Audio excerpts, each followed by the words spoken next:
What is good, fam? What is good, viewers, fans, and subscribers this morning on the Brash and the Brazen? Remember to become a channel member today. Subscribe, click the bell, hype up the video.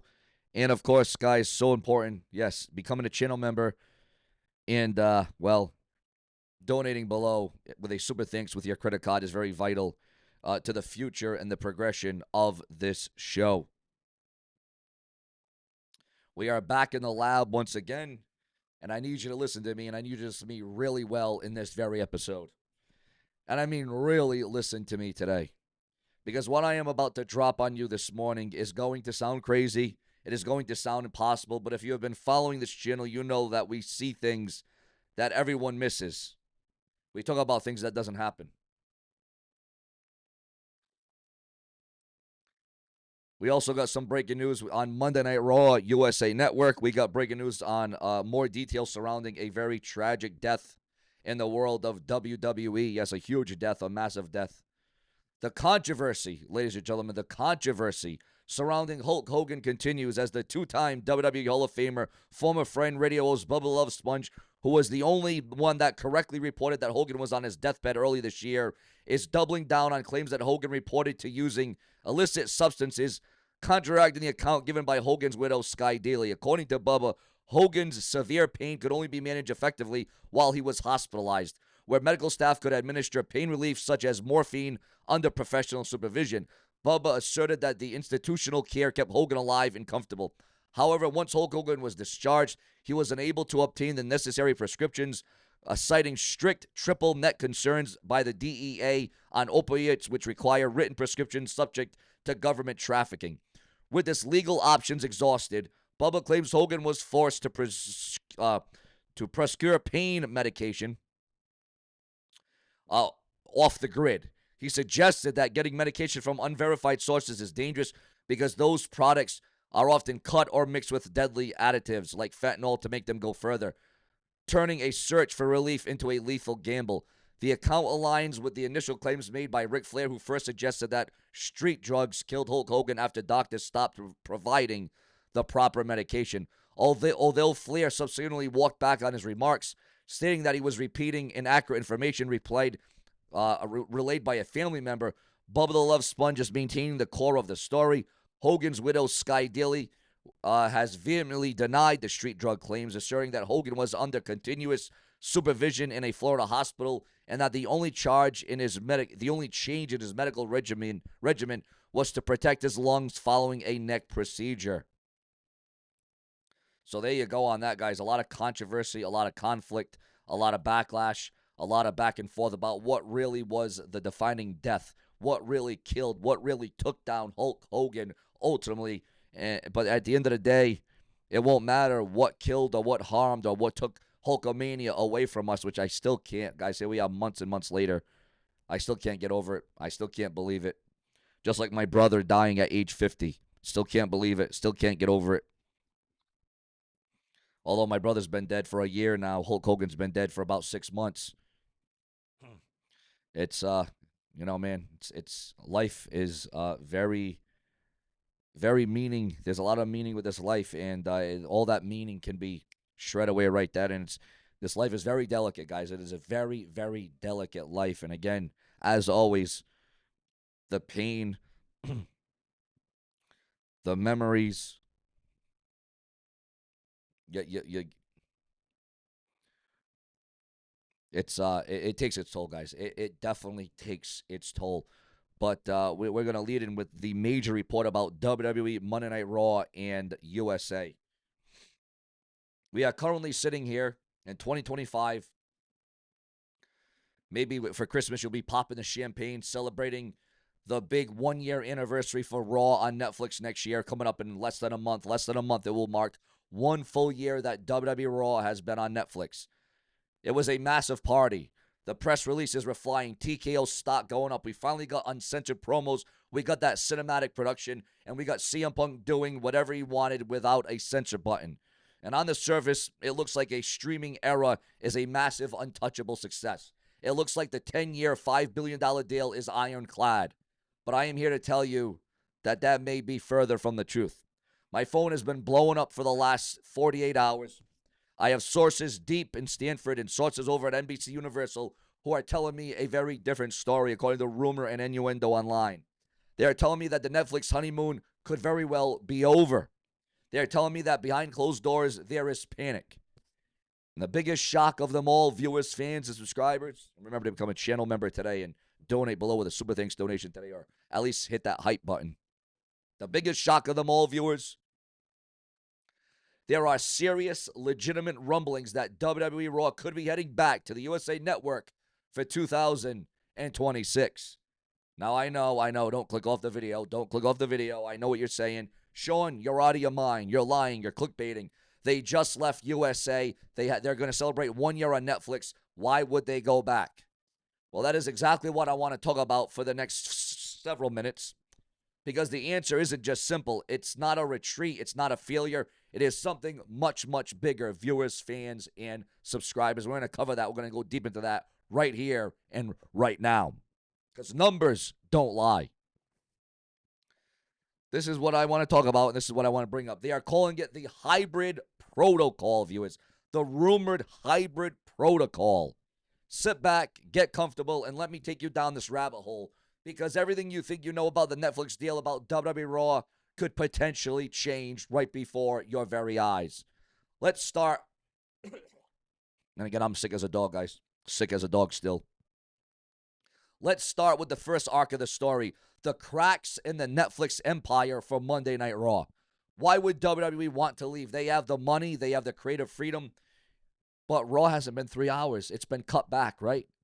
It's been cut back. There's been a lot of things that's happened on Raw since moving to Netflix that a lot of people have not agreed with, that people have not been on par with, have been on the fence about Raw on Netflix.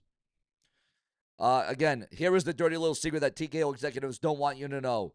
The casual problem.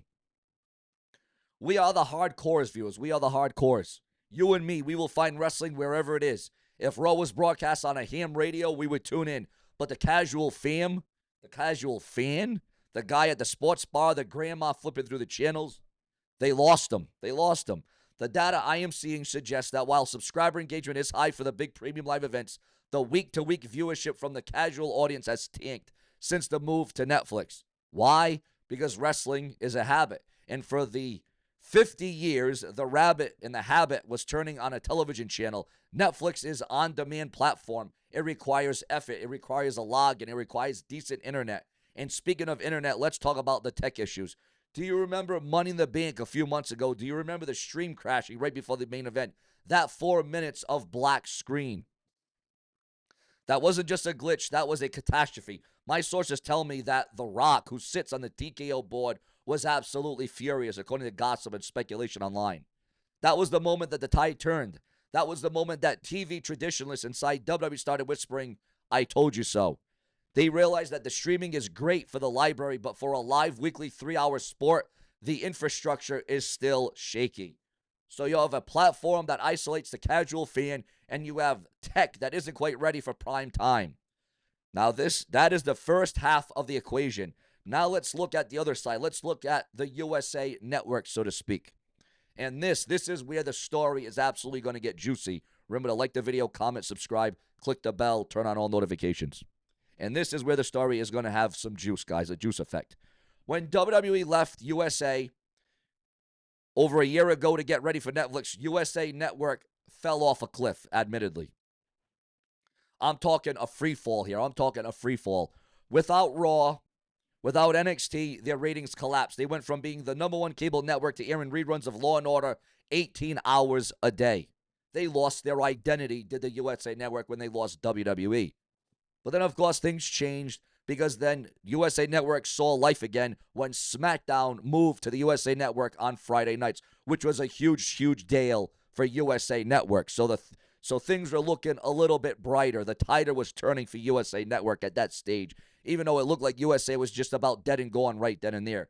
Their ad revenue, though, dried up. The executives at NBC Universal are looking at their spreadsheets right now. In 2026, coming up next year, they are sweating bullets. They realize they made a fatal mistake letting the juggernaut Raw walk away. Because the WWE, they wanted more money. They wanted more time. But you know what? I am hearing that a secret meeting could take place. Not at headquarters, but on a private jet. Nick Khan, Triple H, and the top brass of NBC Universal. And NBC, they didn't just ask for Raw back. They could be begging to have Raw back on the USA Network to get those numbers, to get that security, to get that future of, all right, we're not dead and gone. We're not buried here. But Nick Khan is a shark. He knows he can't just break the Netflix contract. That's legal suicide. We realize that. We get that. He can't just go back to his old way. That's moving backwards. So they cooked up something new.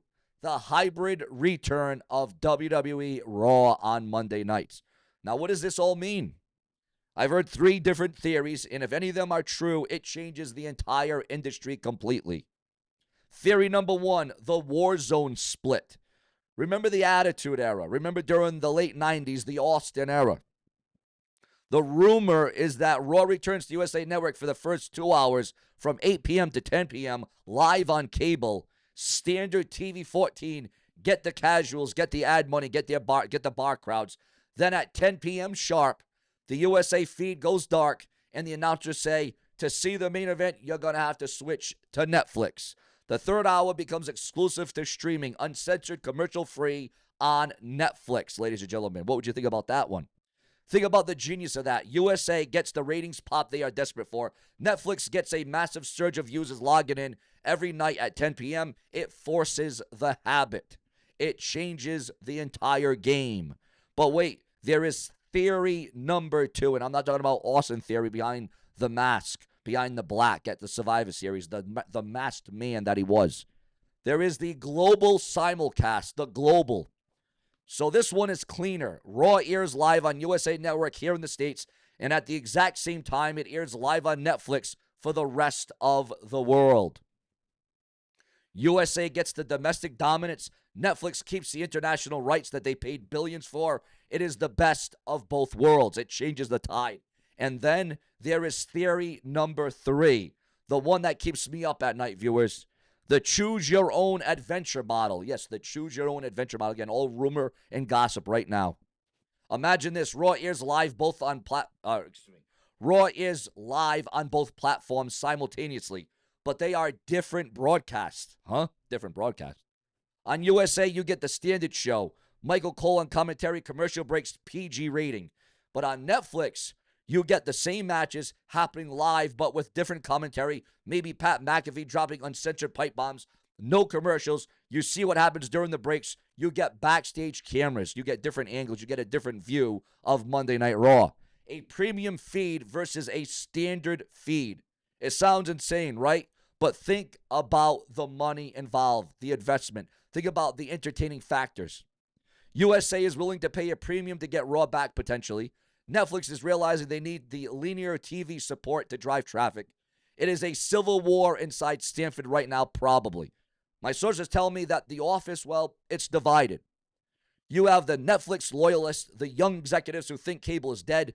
They view going back to USA as a failure. Then you have the old guard, the TV guys. They want the safety of cable TV. And, well, think about the fan reaction. The internet is going to break if this happens because many, many fans have been wanting and have been demanding that Raw moves back to USA Network because even in this day and age, going into 2026, a lot of people still have cable TV. A lot of people still have the antenna, the cable ear, so to speak. They still have Monday Night Raw, and they still watch USA Network. Now, you're going to have the cord cutters. You're going to have the cord cutters, obviously, furious that they need a cable package once again. You're going to have the old school dads celebrating that wrestling is back on real TV. It is going to be chaos. And you know what this company loves more than anything? Chaos, because chaos and controversy equals cash, as you all know.